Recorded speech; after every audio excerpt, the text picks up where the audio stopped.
अस्सलाम वालेकुम दोस्तों, मां ख़ालिद हुसैन ऐं वक़्ति जेको एयरलाइंस जो तव्हांखे मां ख़बर ॿुधाईंदो वञा थो।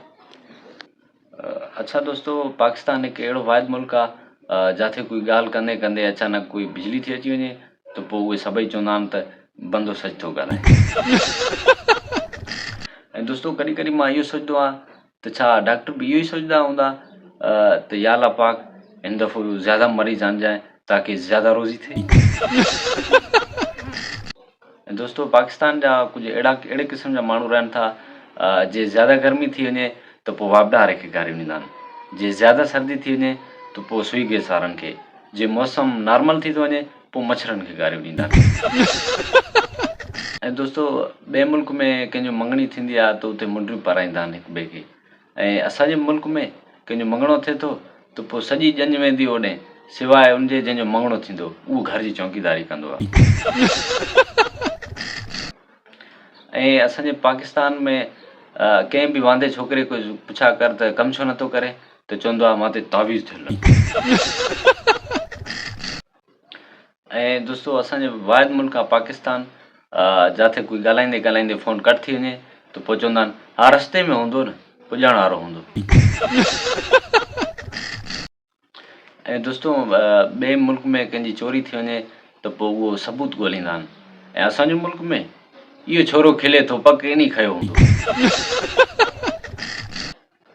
ऐं दोस्तों, असां हिकु अहिड़े मुल्क में रहूं था जिथे फ़क़ीर पाण भाग वारो पथर खणी ऐं पाण पिंडो थो हटे।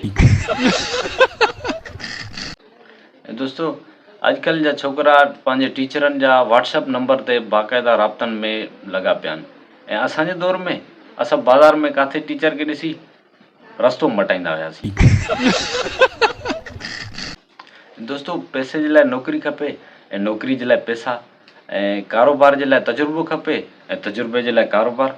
जॾहिं कारोबार मिलंदो ई न त तजुर्बो मिटी ईंदो। अच्छा दोस्तों, बकरी जो बच्चो बकरी जो ई खीर पींदो आहे, ऐं रिढ जो बच्चो रिढ जो ई खीर पींदो आहे, मेंह जो बच्चो मेंह जो ई खीर पींदो आहे, ऐं उठ जो बच्चो उठ जो ई खीर पींदो आहे, ऐं इंसान जो बच्चो सभिनि जा खीर पींदो आहे। पोइ वरी हरकत करे त पोइ वरी घर वारा चवंदा आहिनि त जानवरनि वारियूं हरकत नथो करे।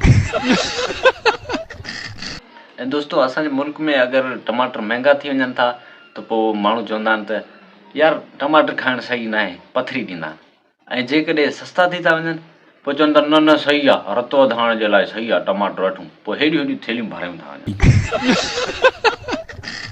ऐं दोस्तों, ॿाहिरि मुल्क में कंहिं छोकिरी जी शादी थी वञे त पोइ उहो पंहिंजे यार खे ॾिसी पंहिंजे पुट खे चवंदी आहे त हे मुंहिंजो यार अथई, ऐं असांजे मुल्क में पुट मामे खे सलाम त ॾिजां।